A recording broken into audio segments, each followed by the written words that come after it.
And what a miracle win for Indiana as they win Game 1, 138-135 in overtime. Great to have you with us here from our Delta MSG studios. Bill Pito along with Wally Szczerbiak. We're here for an hour-long postgame show. After the postgame show, it's a new edition of MSG PM. It's only a Game 1 loss, Wally, but this feels like a lot more than just a Game 1 loss. Yes, this was an epic meltdown by the Knicks. Down the stretch against this team, you better be disciplined on the defensive end of the floor. Aaron Nesmith, the shots that he made and the run that he went on to close that game, it was impressive. There was some karma in that building with that shot that went in for Tyrese Haliburton, hit the back of the rim. Normally that never goes that high up and ends up going in. He was on the line, so it went to overtime, but what a win for the Pacers right there. And the only silver lining for the Knicks is it's not a one-game series, it's a 7-game series. That was an outstanding basketball game. I mean, riveting. Obviously not for Knicks fans because the Knicks lost the game, but both sides are going to play high-quality basketball the rest of the way, and the Knicks better gear up because this Pacer team is coming. What a wild fourth quarter. Jalen Brunson comes out of the game with 5 fouls, and the Knicks go from up 2 to up 17. Yep. With Brunson not playing. Yep. And then Brunson comes back into the game.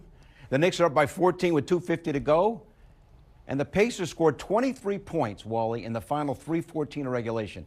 That's the most points scored in that kind of sequence in the playoffs in the play-by-play era, which began in 96-97. 23 points in the final 3:14 of regulation. Aaron Nesmith made 6 threes in the fourth quarter. We're seeing things offensively with this Pacer team that we've never seen in the history of basketball. They're that good as far as offensively, the way they shoot the ball and the way they can score the three. I mean, the Knicks were exploiting mismatches. OG Anunoby took over in that fourth quarter. Karl Anthony Towns, an incredible basketball game. The touch that he showed, the skill level that he showed, just outstanding. It ended up in a loss, though, so it's not worth anything. The Knicks have to figure out a way to close games. They have to figure out a way to put away this team. And Aaron Nesmith just made heroic shots. The Knicks, Stan Van Gundy said it, their switches were not disciplined. Josh Hart slips on that one, gives him an open look. Granted, he made 6 threes in the last 5 minutes of the game, and then Tyrese Haliburton looks up at the clock, throws it up, hits the back rim, and it goes right in the basket. Makes the choke sign thinking the game's over, and then the game is not over because his foot was on the line, and it goes to overtime. And then overtime, the Knicks got themselves a lead early by 4, but then they didn't find guys at the three-point line. Nembhard hit a huge 3.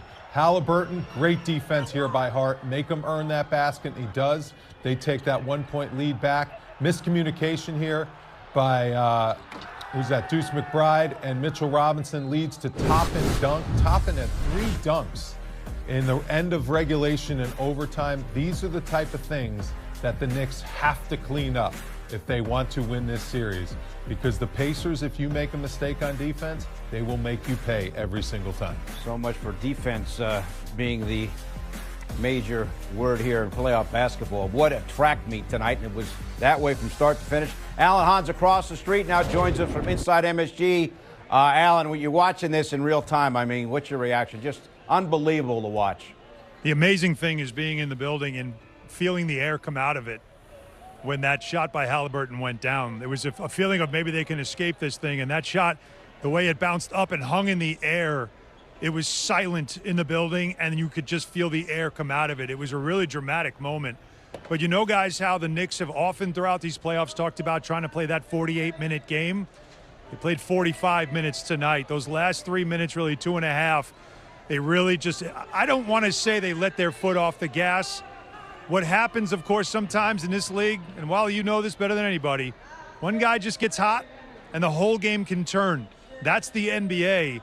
And the way Nesmith got hot, this team was, the Pacers were shooting 30% from 3 up until that moment, and he just detonated. And we know, the history of Knicks Pacers, we have also seen that late in the game, they can rip your heart out. And this is just another chapter in this rivalry tonight.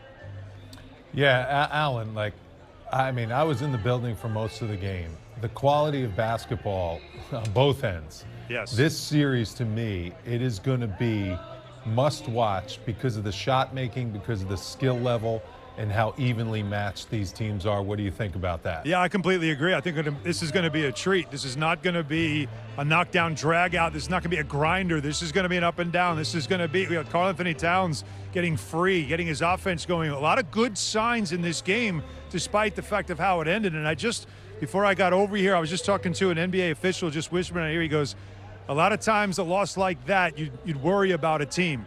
He's like, but I don't worry about this Knicks team because they're too mentally tough to have this affect them.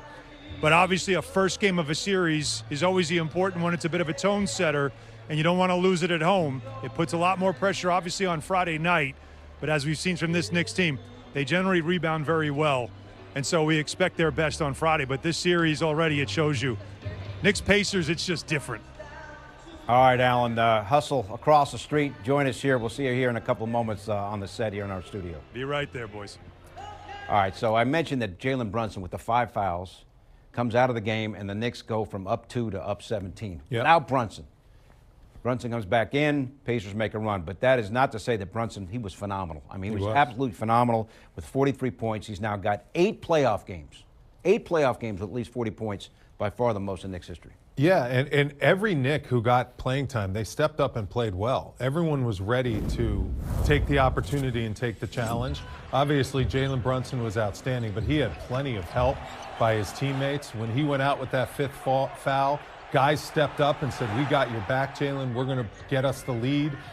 43 points, multiple defenders guarding him. Indiana's trying anyone except the kitchen sink to try to stop this guy. And Jalen Brunson just continues to dominate, continues to score. Let's not forget, they missed a goaltending call when the Knicks were up 4. And it would have extended the game to 6 in overtime. That was a huge call. The Knicks lost their challenge early. That was a big missed challenge that the Knicks didn't get. As a result, they came away with the loss. But how about this guy? 8 40-point games in the playoffs already. And he's only been here, 3-4 years? It's incredible the level of basketball that he's playing with at the Garden. And also of note, Brunson tied Patrick Ewing for most 30-point playoff games, and he's done it 18 times and played in a lot fewer playoff games than Patrick Ewing. We have the goaltending call that you're talking about, Wally, that obviously they you know what? They missed it. They missed it. Yeah. It's really close. Miles Turner's in the game. Jalen gets it up on the basket. You got to see it from a different angle because from there it looks like he gets it as it meets the backboard. But when you see it from the back angle, it was a great camera angle that was on the game, you could see that it just nicked the backboard first. It's a really tough call to make live. Normally those officials will blow the whistle normally they'll blow the whistle just so you can go and review it. But they didn't. Hey, that's how it works. It was a bang-bang call. Sometimes you're not going to get those calls, and it was a huge one. But at the same time, no matter what, the Knicks had a 14-point lead with 2.5 minutes to go, and they ended up losing the game. So they got to recoup. That locker room has to re-engage. It's not going to be easy to get game 2. This Indiana Pacer team, when they have confidence and when they get a lead and when they're ahead in a series, they are a downhill team. So the Knicks are going to have to make some serious adjustments, try to get game 2 at home here, and make this a long series. Nesmith for the game, 8 of 9 from downtown. Unbelievable. 6 of 7 in the fourth quarter, ties a career high with his 30 points, and the 8 made threes a career high. It's just amazing. You watch the modern-day NBA. It truly is not over till it's over. We'll hear from the Knicks coach, and also was his average, and tonight in game 1, Wally, 35 points. Why is he so effective against his team? They don't have a guy that can guard him. Miles Turner is a great shot blocker, one of the best in the NBA, but he is a protect the basket type big. He doesn't like roaming out on the perimeter. He doesn't have the foot speed to contain him. Karl Anthony Towns is just ripping the net every time he gets the opportunity. And then if you guard Karl Anthony Towns one-on-one, even with a bona fide center like Miles Turner, he can score. And then they also tried Pascal Siakam on him in the fourth quarter and in the second half, and Karl Anthony Towns torched him also. Now let's not forget, Karl Anthony Towns had made the first free throw, then missed the second. OG Anunoby made Missed the first free throw, made the second. So if the Knicks make their free throws in the last 20 seconds of the game, they win this game. But Karl Anthony Towns has a big matchup advantage in this series. He's going to have to take advantage of it because the Pacers do not have a guy that can guard him. All right, so dynamic duos, Knicks teammates with at least 30 points in the same playoff game. Brunson and Towns now have done it twice, and you see the other duos that have done it in Knicks playoff history. All right, Alan Hahn has made his way over to the studio. He'll be on here with us shortly, but now, first, let's go across the street and say hello to Monica McNutt. How was that radio call tonight, Monica, on ESPN New York? I can only imagine what was going on in the radio booth down the stretch of regulation tonight. You might have to explain this one, Pito, but tick, tick, tick, tick, tick, tick, tick, tick, tick. Man, free throws. I think I heard Wally talking about it, or was that Han? I'm not sure which one of you guys it was, but I'm stuck on the free throws. You have an opportunity to keep it at a 2-possession ball game late in game 1 of the Eastern Conference Finals at home. You can't. You just can't. And I can even stomach the fact that you gave up a 17-point lead or a 14-point lead, depending on where you want to stop the clock, because of what we've seen through these playoffs across the league. The free throws, to me, Now, second to that, though, that non-goaltend call that led to a 3 on the other end for the Pacers was costly, but it happens. Yeah, I'm with you, Monica. The emotions in that game were just roller coaster, up and down. How did the Knicks bounce back from this one? I mean, honestly, this is just a crushing loss in game 1. How do they bounce back in this series? Well, first, Wally, they get off their feet and take care of themselves, because I thought, certainly in the overtime, without question,